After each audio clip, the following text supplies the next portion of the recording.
다 같이 일어나셔서 하나님 말씀 받도록 하겠습니다. 사도행전 14장 19절에서 28절입니다. 유대인들이 안디옥과 이고니온에서 와서 무리를 충동하니 그들이 돌로 바울을 쳐서 죽은 줄로 알고 시외로 끌어내치니라.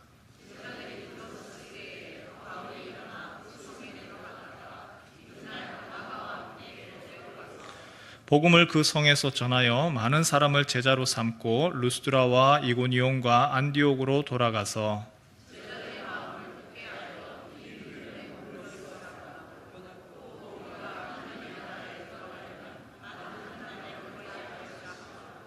각 교회에서 장로들을 택하여 금식 기도하며 그들이 믿는 주께 그들을 위탁하고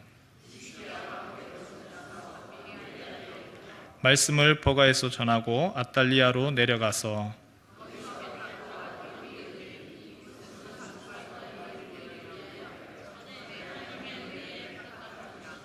그들이 이르러 교회를 모아 하나님이 함께 행하신 모든 일과 이방인들에게 믿음의 문을 여신 것을 보고하고 제자들과 함께 오래 있으니라.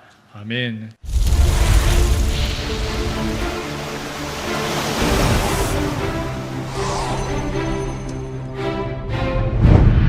믿음의 반석 위에서 하나님의 나라가 시작되지만 코로나19 이후 우리 안에 자리 잡은 패배감과 좌절감이 불신을 조장하고 불안과 두려움을 잉태하고 있습니다. 저출산과 인구 유출로 소멸 위기에 놓인 부산이 반전을 꿈꾸며 한마음으로 준비했던 2030 부산 세계 박람회마저 허망하게 좌절되고 말았습니다. 전 세계적 전쟁의 위기와 불확실한 남북 관계, 천재지변과 기후위기, 사회적 불안과 도덕성의 매물을 보여주는 사건, 사고, 이제는 소망이 없다는 신호탄이고 죽어가는 생명의 신음소리인 것 같습니다.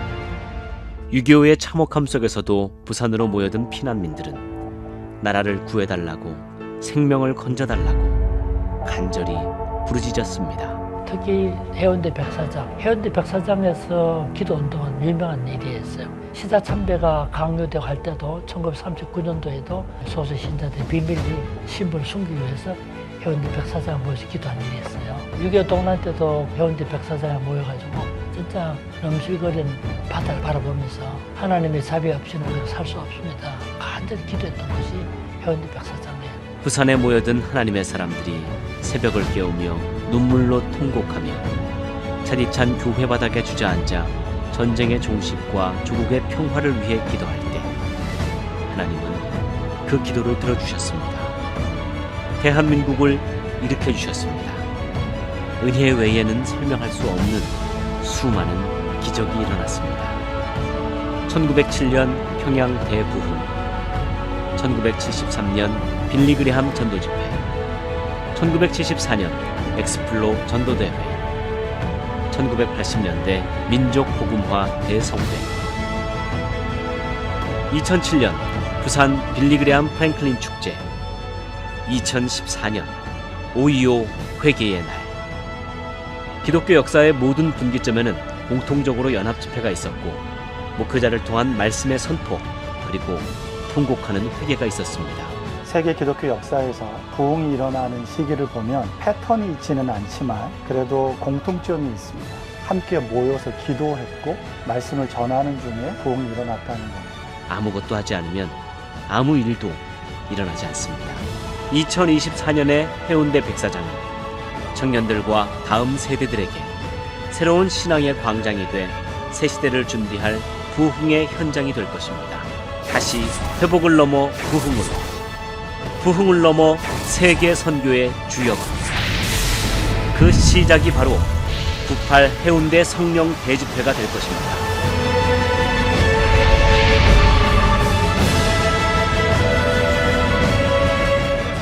보통 상암 월드컵 경기장에서 모입니다. 그런데 상암 월드컵 경기장에 참여할 수 있는 인원이 한 5만 명 정도 됩니다. 교회들 숫자들은 더 많죠, 서울에서. 그런데 부산에서는 10만 명 해운대 백사장에서 모입니다. 2014년도에 마지막으로 했었고 지금 근 10년 만입니다. 우리에게 있어서 굉장히 귀한 시간들이고 성도들께서 또 이 부분에 함께 참여하여서 함께 기도하고 부르짖는 귀한 시간 되셨으면 좋겠습니다. 예수의 제자가 된다라고 하는 것이 무엇일까요? 조금 전에 찬양대에서 찬양했는 것처럼 바로 그 십자가와 부활, 바로 복음이죠. 복음의 핵심이죠.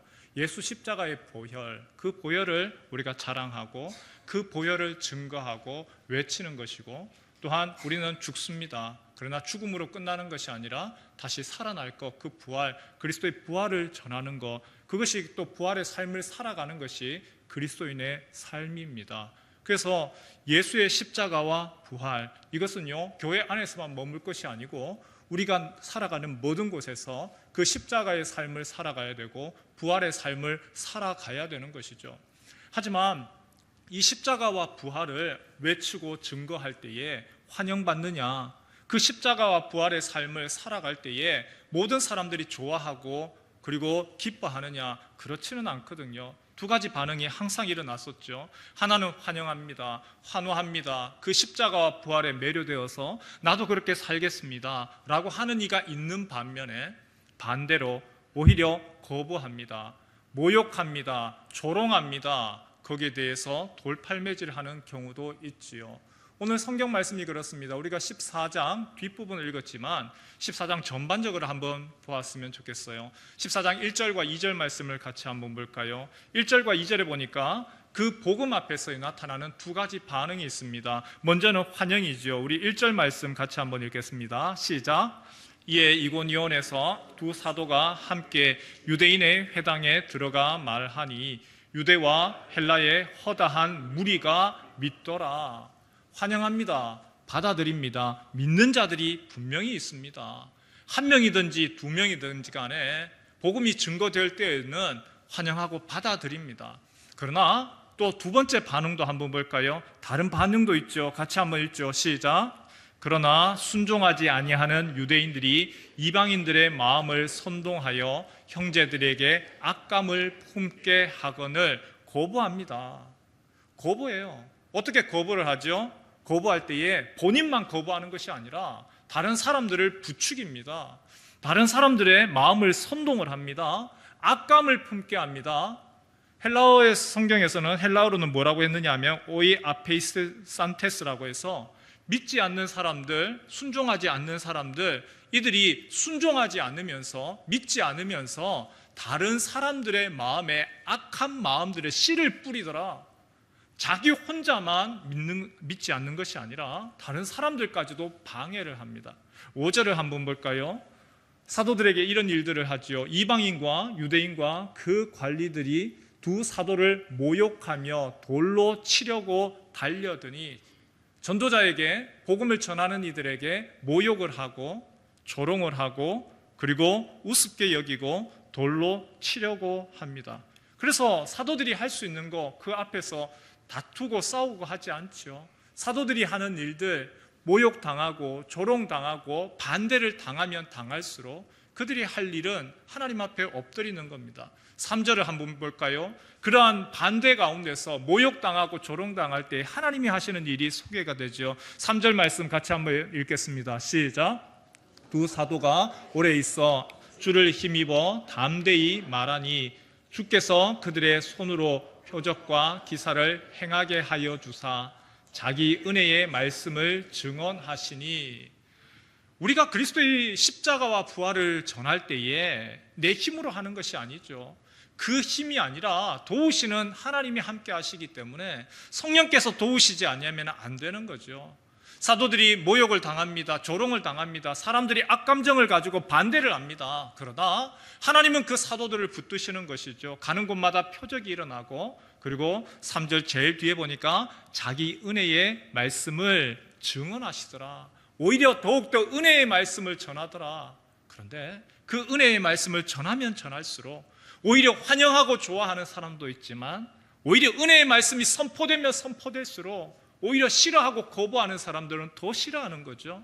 2절 말씀을 시작을 한번 볼까요? 그 싫어하는 사람이 누구냐? 뭐라고 돼 있죠? 그러나 누구라고요? 순종하지 아니하는 유대인이라. 여러분 참 희한하지요. 1절과 2절을 한번 보면 비교를 해놨습니다. 대조를 했습니다. 어떻게 대조를 하느냐 하면, 복음이 증거될 때에 많은 유대인들이 믿더라. 믿음을 가지고 있는 사람들 믿더라. 믿음으로 받아들이는 사람이 있다면, 그러나 2절에서는 믿음을 거부하는 사람을 믿지 않는 자라고 표현하는 게 아니고, 같이 한번 따라해 보겠습니다. 순종하지 아니하는 자, 순종하지 않는다고 표현했어요. 2절 말씀에 순종하지 않더라. 여러분, 순종하지 아니한다, 그 말은요, 안 믿는다는 이야기입니다. 지금 누가가 사도행전을 쓰면서 이걸 지금 드러내고 싶은 거예요. 우리는 이렇게 생각을 하죠. 나는 예수 믿습니다. 나는 하나님 믿습니다. 나는 복음을 믿습니다. 그래서 나는 그 믿음 나에게는 있습니다. 하지만 입으로는 믿습니다. 하지만 표현으로 순종이 없습니다. 순종이 없는 것은요, 믿는 게 아니라는 이야기입니다. 그래서 어떤 번역에서는 이 순종하지 아니하는 자, 헬라어로 오이 아페이스의 산테스라고 하는 단어를 오늘 우리 개역 성경에서는 순종하지 아니하는 자, 믿지 않는 자와 반대로 순종하지 아니한다, 순종하지 아니한다, 그것은요, 광야에서 불순종이라고 했죠. 목이 곧은 세대, 그리고 그들은 나를 믿지 아니하는 거다라고 이야기를 했습니다. 순종하지 아니한다. 그런데 어떤 번역에서는 이걸 다르게 믿지 아니하는 자들이, 같이 한번 따라해 볼까요? 순종하지 않는다, 믿지 않는다, 같은 말이라는 겁니다. 성도 여러분, 우리가 믿습니다, 믿습니다라고 하지만 순종이 나오지 않아요. 우리의 믿음을 무엇으로 합니까? 말로 하는 것이 아니고요, 우리의 모습으로 하는 거예요. 우리의 몸으로서 그 십자가를 살아가는지, 우리의 행동으로서 내가 그 믿음 가운데 살아가는지, 말로가 아닙니다. 우리의 믿음으로 살아가야 되는 것이죠. 오늘 바울과 바나바가 또 거부를 당하지요. 또 쫓아냅니다. 14장 시작할 때에 지금은 새로운 곳으로 왔지만 또 다른 곳에서 박해를 당하고 또 핍박을 당하고 거부를 당했습니다. 그래서 이고니온으로 넘어왔지만 여기에서 또 핍박을 당하고 박해를 당하고 또 다른 곳으로 넘어갑니다. 여러분, 어떻게 우리가 그리스도인으로서 십자가와 부활을 자랑하고 십자가와 부활을 우리의 온몸으로 어떻게 나타내야 됩니까? 사람들이 환영하고 좋아하고 그렇게 하더라도 쉽지 아니하는데 어떻게 예수의 제자로서 우리가 살아갑니까? 함께 모여서 예배하고 경배하고 우리의 일터로, 우리의 가정으로 나아가서 그래도 그리스도의 제자답게 어떻게 살아가야 할까요? 살아가기 위하여서 오늘 성경에서 보니까 바울의 모습이 몇 가지가 나타나죠. 그 첫 번째가 무엇이냐 하면 그 믿음의 삶을 살 수 있도록 습관을 쫓아서 좋은 습관을 많이 가지는 겁니다. 같이 한번 따라해 볼까요? 좋은 습관을 익힙시다. 바울이, 바나바가 전도 여행을 할 때 앞으로도 보일 겁니다. 전도 여행을 할 때에 항상 나타나는 하나의 패턴이 있습니다. 방금 보신 것처럼 유대인들이 반대를 했습니다. 동족들이 거부를 합니다. 모욕합니다. 조롱합니다. 순종하지 않습니다. 그래서 발에 티끌을 털어버리고 다른 곳으로 갔습니다. 그러면 유대인들이 싫을 만도 하지요. 하지만 바울과 바나바가 가는 곳마다, 새로운 곳 가는 곳마다 그가 반드시 방문하는 곳이 있습니다. 어딜까요? 유대인의 회당입니다. 유대인들의 회당. 유대인들은요, 10명만 모이더라도 회당을 만듭니다. 그곳에서 하나님의 말씀을 전하고 가르치고 교육하고 또한 그 안에서 재판까지도 이루어집니다. 바울이 유대인들에게 그렇게 거부를 당하고 모욕을 당하고 치욕스러운 일을 겪고도 그 다음에 반드시 가는 곳은 회당입니다. 왜 그러냐? 이유가 있죠. 회당에 가는 여러 이유 중에 하나, 첫 번째로는 동족에 대한 그 마음을 포기할 수 없어서, 그러나 그보다 또한 그가 어떻게 보면 습관을 쫓아서 가는 겁니다. 모욕을 당해도 또 찾아가는 겁니다. 전도할 때에도 습관을 쫓아서 하는 것이고 그 패턴이 몸에 익은 거예요. 운동 좋아하시는 분들은 루틴이라고 하는 단어를 아시죠? 루틴, 항상 하던 거죠. 항상 하던 거, 경기에 나가면 긴장을 합니다. 그때에 가장 좋은 컨디션을 유지를 하기 위해서 똑같은 것을 반복을 하는 거예요. 똑같이 반복을 하고 시뮬레이션을 하고 거기에 섰을 때에 어떠한 옆에서의 이야기, 조롱, 모욕을 하더라도 흔들리지 않도록 이번에 파리올림픽에서 우리나라 선수들이 그 훈련을 했죠. 이미지 트레이닝을 합니다. 그리고 또 그 가운데서 여러 가지 훈련들을 많이 했죠. 마음의 평정심을 찾는 거. 심장 박동수가 안 움직이잖아요. 옆에서 조롱을 하든지 바람이 불든지 하더라도 안 흔들려요. 왜요? 바로 습관이 된 거죠. 훈련이 된 겁니다. 루틴이 된 겁니다. 운동선수 중에 테니스 선수 혹시 나달이라고 아십니까? 테니스의 흑신입니다. 이 선수는요, 루틴이 있는데 경기장에 나가면 루틴이 12개입니다. 가방을 할 때에도 발도 어떻게 먼저 가야 되고, 음료수병도 어떻게 맞춰야 되고, 귀 한번 만져야 되고, 바나나 한번 해야 되고. 왜요? 똑같이 루틴이죠. 저는 이번 주에 베트남을 다녀왔습니다. 베트남에 목사님들하고 사모님들 다 같이 인솔해서 가는데, 베트남엔 3박 5일 동안 새벽 기도가 없었어요. 알람 다 껐습니다. 다 끄고 잠을 자는데 몇 시에 일어났을까요?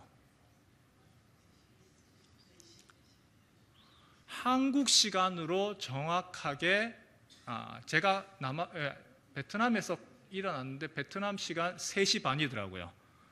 여기보다 2시간이 더 좀 늦어요. 그러니까 한국의 새벽 기도하는 시간에 그냥 발딱 일어나는 거예요. 자라고 해도 못 자요. 여러분, 그게 어떻게 보면 좋은 거죠. 저의 루틴이 이미 습관이 들어온 거예요. 예수님께서 하시는 일들, 일정들 중에서 예수님이 하루를 마치고 습관을 쫓아서 기도하러 가십니다. 습관을 쫓아서, 때로는 이 습관이라를 쫓는다라고 하는 것이 부정적인 의미도 있습니다. 습관적으로 저걸 하네. 언제 습관적으로 하시죠? 식사 기도하고 난 후에 분명히 기도했는데 또 기도합니다. 습관적으로 하기도 합니다. 그러나 습관을 쫓아서 하는 것이 때로는 우리에게 굉장히 유익하기도 합니다. 지난주 당회에서 장로님들하고 의견을 했습니다. 여기 보시는 것처럼 가을에 우리가 부흥회가 있습니다. 부흥회를 앞두고 어떻게 할까요? 특별 새벽 기도에 어떻게 했으면 좋겠습니까? 우리 교회가 특별 새벽 기도가 너무 많으니까 한편으로는 성도님들이 너무 힘들지 않습니까? 그런데 장로님들 전부 하시는 말씀이 부흥회 앞둬놓고 기도하시죠. 기도합시다. 그래도 사모하는 마음으로 기도해야 안 되겠습니까? 또 한 가지 우리가 특별 새벽 기도를 하는 이유가 있습니다. 습관을 위해서 하는 거예요. 금년 여름 너무 더웠어요. 너무 덥다 보니까 열대야로 인하여서 또 파리올림픽 경기 봐야 되니까, 그래서 새벽에 일어나시던 분들이 이게 사이클이 다 틀어졌죠. 새로운 습관을 들이는 거예요. 여러분, 아침에 일어나서 새벽 기도하는 습관 여러분의 있기를 축원합니다. 새벽 기도 교회 못 오셔도 괜찮아요. 교회 꼭 와야 된다 그거 아닙니다. 유튜브를 통해서 하실 수도 있고, 아니면 출근하시면서 말씀 영상 보셔도 괜찮아요. 그러나 그것이 나에게 있어서 자연스러운 몸에 배이는 습관이 돼야 되는 거예요. 기도의 습관, 수요 기도에 우리가 함께 모여서 공동으로 기도합니다. 그 습관이 있어야 되는 거죠. 수요일이 되면 하루를 마치고 내가 기도하러 가야 된다라고 하는 그 습관이 좋은 겁니다. 아침에 눈을 뜨고 일어나면 공동체 성경 읽기를 통하여서 내가 오늘 하루의 양식, 말씀의 양식을 내가 먹어야지. 그 습관을 쫓아서 하는 것, 그것은 굉장히 유익합니다. 믿음에 있어서도 신앙생활에 있어서도 우리의 습관이 중요합니다. 우리가 예수님께서 하신 것처럼, 두 사도들이 그렇게 했던 것처럼 습관을 쫓아서, 영적인 습관을 쫓아서 그렇게 행할 때에 때로는 우리 앞에서도 바람도 불죠. 파도도 칩니다. 믿음 생활함에 있어서 항상 잔잔하고 언제까지나 평안한가요? 그렇지 못합니다. 반대도 있고 저항도 있습니다. 그러나 그 습관이 오히려 우리를 앞으로 나아가게 하는 힘이 됩니다. 좋은 습관을 가지는 우리 성도 되시기를 축원합니다. 오늘 보니까 바울이 또한 쫓겨났습니다. 그래서 이고니온에서 모욕당하고 조롱당하고 또 쫓겨나죠. 그 다음에 가는 곳이 어디냐? 루스드라라고 하는 곳입니다. 8절 말씀해 보니까 루스드라라고 하는 곳에 갔는데 그가 도망왔습니다. 도망왔음에도 불구하고 그가 복음을 전하고 습관을 쫓아서 말씀을 전하는 거 멈출 수가 없는 거예요. 그래서 무슨 일을 하지요? 걷지 못하는 사람, 그 사람을 걷게 합니다. 8장 1절, 2절, 3절 같이 제가 한번 읽겠습니다. 루스드라에 발을 쓰지 못하는 한 사람이 앉아 있는데 나면서 걷지 못하게 되어 걸어본 적이 없는지라. 바울이 말하는 것을 듣거늘 바울이 주목하여 구원받을 만한 믿음이 그에게 있는 것을 보고 큰 소리로 이르되 내 발로 바로 일어서라 하니 그 사람이 일어나 무엇한다고요? 걷는지라. 여러분, 지금 루스드라에서 바울이 무엇을 합니까? 복음 전하는 것 때문에, 십자가와 부활, 그 예수 전하는 것 때문에 도망왔습니다. 그렇다고 해서 그가 풀 죽어 있지 않죠. 그곳에서 또 복음을 전합니다. 그 복음을 전하고 예수의 십자가와 부활을 외치는데 여러 사람들이 보고 있어요. 듣고 있어요. 그 중에 한 사람이 태어났지만 한 번도 걷지 못한 사람, 그 사람이 듣고 있습니다. 그 사람을 볼 때에 바울이 구원받을 믿음이 있구나. 다른 번역에 보면 고침받을 믿음이 있구나. 이 사람의 믿음이 바로 내 믿음이 너를 구원하였다 하듯이 고침받을 만한 믿음이 있는 것을 보고 바울이 그를 향하여서 일어나 걸어라. 못 걷는 사람이 일어났습니다. 그렇게 될 때에 사람들이 두근두근거립니다. 난리가 났습니다. 이야, 신이 임하였다. 그리고는 제우스 신, 그 제우스 신을 섬기는 자들이 먼 곳에서 와서 바로 바울과 바나바, 제우스라, 신이라, 최고의 신, 그리스의 최고의 신, 그리고 바로 헤르메스, 전달자로서 바울, 바로 전령이라 두 신을 섬깁니다. 바울이 여기에 대해서 어떻게 하죠? 야, 그래, 내가 지금까지는 조롱당하고 모욕당했지만 내가 드디어 영광 받는구나. 그 영광을 기뻐할까요? 영광을 기뻐하지 않죠. 옷을 찢으면서 사람들에게 이야기합니다. 너희가 지금 무엇 하느냐? 나를 칭송할 것이 아니라 너희의 창조주 하나님께 경배해야 된다. 우리 15절 말씀 같이 한번 읽을까요? 15절 말씀입니다. 시작. 이르되 여러분이여 어찌하여 이러한 일을 하느냐? 우리도 여러분과 같은 성정을 가진 사람이라. 여러분에게 복음을 전하는 것은 이런 헛된 일을 버리고 천지와 바다와 그 가운데 만물을 지으시고 살아계신 하나님께로 돌아오게 함이라. 그가 지금 무슨 일을 합니까? 오히려 그 사건을 통하여서 복음을 전합니다. 예수를 전합니다. 자랑합니다. 예수님께서 사역의 공생애를 시작을 하시기 전에 성령에 이끌려서 광야에서 시험을 받습니다. 사탄이 세 가지의 시험을 하는데 첫 번째는 이 떡을 가지고 이 떡을 만들어 먹어라. 너의 능력을 보여라는 시험이었습니다. 두 번째 시험이 있었습니다. 성전 꼭대기에 데리고 올라가서 뛰어내려라. 그러면 네가 뛰어내리면 하나님이 너를 가만히 두겠느냐? 너의 발이 돌에 바닥에 부딪히지 않도록 천사를 보내어서 이렇게 띄워줄 거다. 어디에서 지금 그 이야기를 하는 거죠? 성전입니다. 성전, 예루살렘 성전. 그 예루살렘 성전에서 뛰어내려라. 그러면 천사가 너의 발을 쫙 받쳐줄 거다. 여러분, 그 성전에 누가 있죠? 제사장들이 있습니다. 그 성전에 많은 사람들이 이미 와 있죠. 서기관들이 있습니다. 바리새인들이 있습니다. 예수님이 성전에서 뛰어내려서 발이 땅에 부딪히지 아니하고 쫙 들림받는 그 순간 예수님은 어떻게 되는 거죠? 영광 받으시죠. 영광 받고 칭송받고, 야, 이 사람은 보통 사람이 아니다. 이는 바로 하나님의 아들이다. 인정받을 수 있습니다. 그러나 동시에 그 인정과 함께 십자가를 향하는 길은 끝나는 것이죠. 십자가로 갈 수가 없는 겁니다. 예수님이 영광 받으시는 것이 중요한 것이 아니라 예수님이 이 땅에 오신 것은 하나님이 보내신 사명, 하나님의 계획, 구원 계획, 십자가를 향하여서 가셔야 되는데 그 십자가를 가기 위하여서 방해되는 것이 오히려 칭송이고 영광이라는 것이죠. 예전에 미생이라고 하는 드라마가 있었습니다. 그 미생이라고 하는 드라마에 아주 탁월하고 뛰어난 상사 직원이 한 명이 등장을 하죠. 이 상사 직원은요, 어느 정도로 뛰어나냐 하면 모든 사람이 안 된다라고 하는 그 계약을 아주 어마어마하게 중요하고 그 회사로서는 반드시 따야 되는 그것을 이뤄낸 거예요.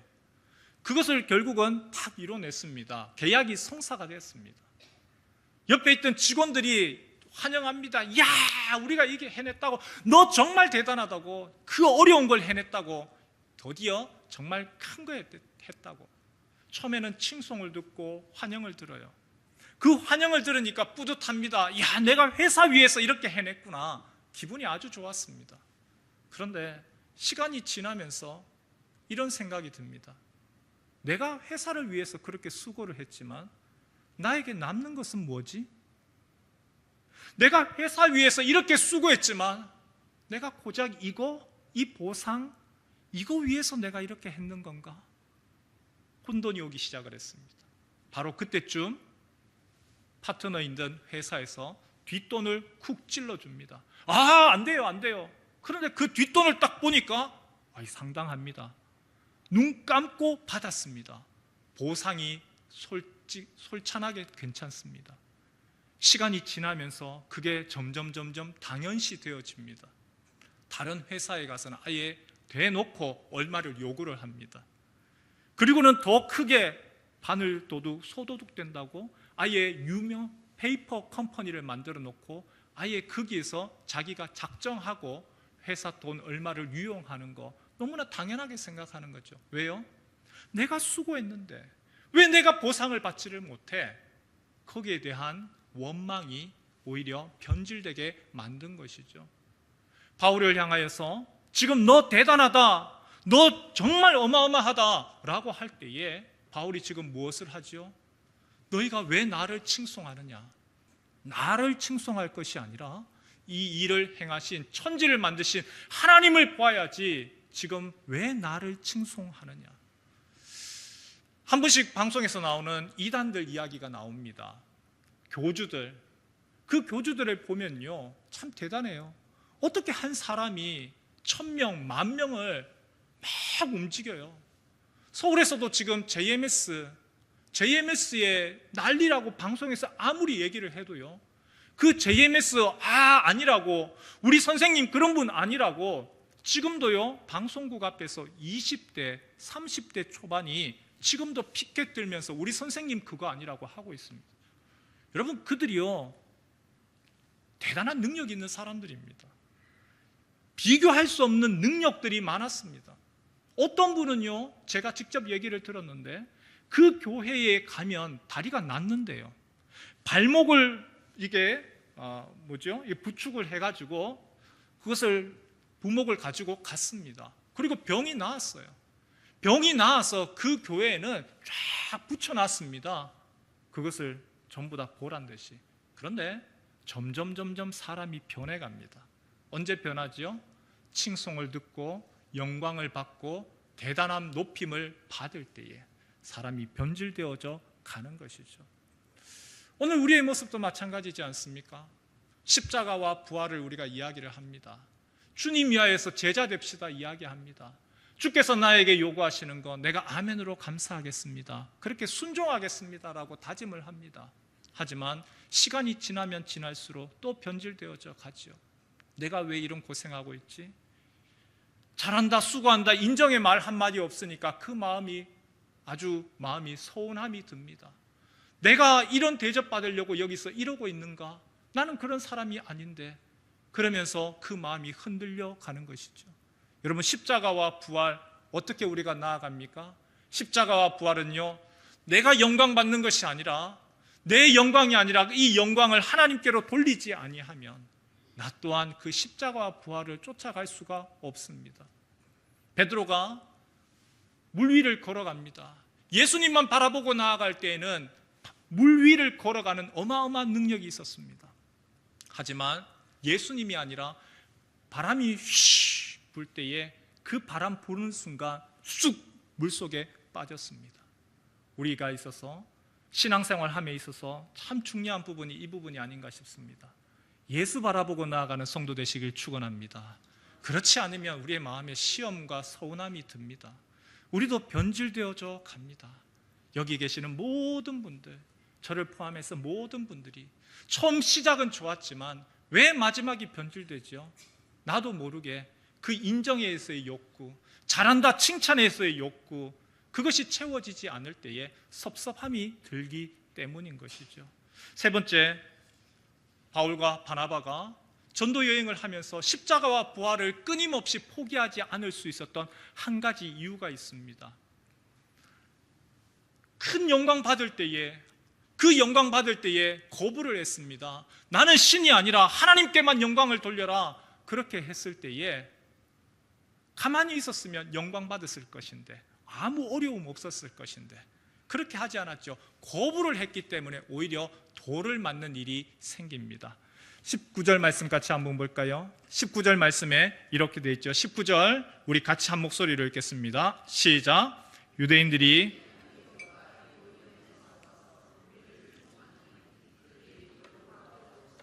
죽은 줄로 알고 시외로 끌어내치니라.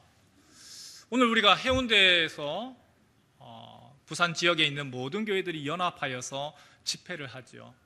그런데 이런 연합 집회는요, 믿는 자들만, 하나님의 자녀들만 하는 게 아니에요.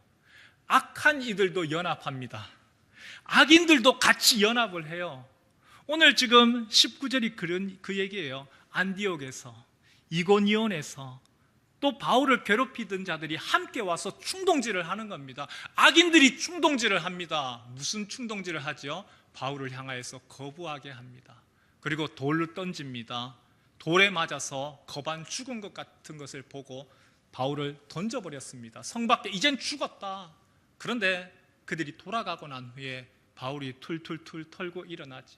일어나서 형제들에게 자신의 살아있는 모습을 보고 그들에게 믿음 가운데 굳건히 있으세요, 당부를 합니다. 그리고 왔던 순서대로 역순으로 돌아가면서 자신을 파송했던 안디옥 교회로 갔습니다. 안디옥 교회에서 바울과 바나바가 무슨 일을 하느냐? 하나님이 하신 일들, 하나님이 이번 전도 여행 가운데, 선교 여행 가운데 이런 일들을 하셨습니다.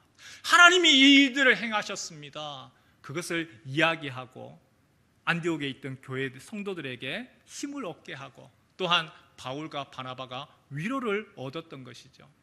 신앙생활에 있어서 어떻게 우리가 십자가와 부활, 우리가 어떻게 믿음을 향하여서 갈 수 있는가? 좋은 습관도 있어야 되겠고요. 내가 영광, 내가 인정받으려고 하는 욕구가 아니라 하나님께 영광을 돌려야 됩니다라고 하는 그 분명한 방향도 있어야 되지만, 사람은 또한 나약합니다. 나 혼자는 못해요. 같이 함께 붙들어주는 사람이 있어야 돼요. 믿음 생활 함께하는 사람이 있어야 돼요. 우리는 이것을 우리 교회에서는 뭐라고 부르지요? 같이 신앙생활 하기 위하여서 함께 이렇게 그룹을 만들어 놓는 것을 바로 목장이라고 하지요. 여러분, 교회에서 목장이 왜 필요할까요? 목장은요, 나 혼자 신앙생활 하지만 그 가운데 아픔도 있습니다. 어려움도 있습니다. 기도 요청이 필요한 것들도 있습니다. 그러한 부분들을 같이 함께 나누고, 그리고 기도하고, 또한 우리 선교사님들이 오시면, 한국에 오셨지만 그분들을 한번 초청하여서 당신의 선교지에서 있었던 일들, 하나님이 하시는 일들을 우리에게 알려주십시오. 바로 그 일들을 위하여서 목장이 존재를 합니다. 우리 교회에서 목장 식사를 준비하시는 일에 참 많은 신경을 쓰시고 지금까지 수고하셨습니다. 특히 사실 식사 교제를 했기 때문에 코로나 이후에 그래도 흔들흔들 할 수 있는 이런 상황들을 우리 목장에서 참 수고를 해주셔서 같이 함께 모일 수 있었고, 식사 교제를 하면서 함께 기뻐하고 오늘에 이를 수 있었습니다. 그런데 이제는 조금 더 한 단계 더 성숙하고 발전돼야 되겠죠. 식사 준비하는 것을 넘어서서 목장 안에서 함께 위로가 되어주고, 함께 격려하고, 함께 그들을 붙들어주고 기도하고, 하나님이 하시는 일들을 함께 나누는 것이죠. 그리고 우리 교회뿐만이 아니라 부산 문현교회만이 아니라 문현중앙교회와 또한 해운대교회와 수영로교회와 부산 땅에 있는 교회들이 같이 함께 연합하여서 하나님을 예배하고 섬기는 일, 그것이 필요합니다. 신앙생활 혼자 하는 거 아닙니다. 같이 함께 하는 것입니다. 우리는 예수 그리스도의 십자가와 부활, 바로 주님이 우리에게 기대하시는 이 모습을 위해서 달려가는 그리스도의 제자입니다. 교회 안에서만 머무는 것이 아니고 우리의 가정에서, 우리의 일터에서, 우리가 있는 모든 것에서 우리의 입으로만이 아니라 우리의 행동으로 십자가와 부활을 보여주고 증거해야 되는 그리스도의 제자입니다. 그것을 위하여서 우리는 좋은 습관이 되어야 되겠죠. 내가 기도하고 주님의 능력을 힘입고 말씀으로 가득하고 성령에 충만한 이 좋은 습관이 없이는 그 일을 행해 나갈 수가 없습니다. 또한 하나님 바라보면서 나아가야지. 그렇지 아니하면 또 시험 듭니다.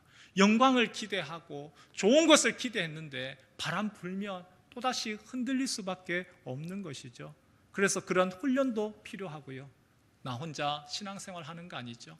같이 함께 옆에서 북돋아주고 붙잡아주는 우리 옆에 계신 분들이 있기 때문에, 그래서 그 믿음 가운데 흔들리지 아니하고 내가 또 넘어지려고 하면 잡아주는 이가 있을 때에 그 십자가 부활을 향하여서 나아갈 수가 있습니다. 이 자리에 모인 우리 모든 성도들 서로가 서로에게 힘이 되어주고 또한 붙들어주면서 주님이 우리에게 기대하신 그 명령, 그리스도의 제자로서의 삶을 살아가시기를 주님의 이름으로 축원합니다.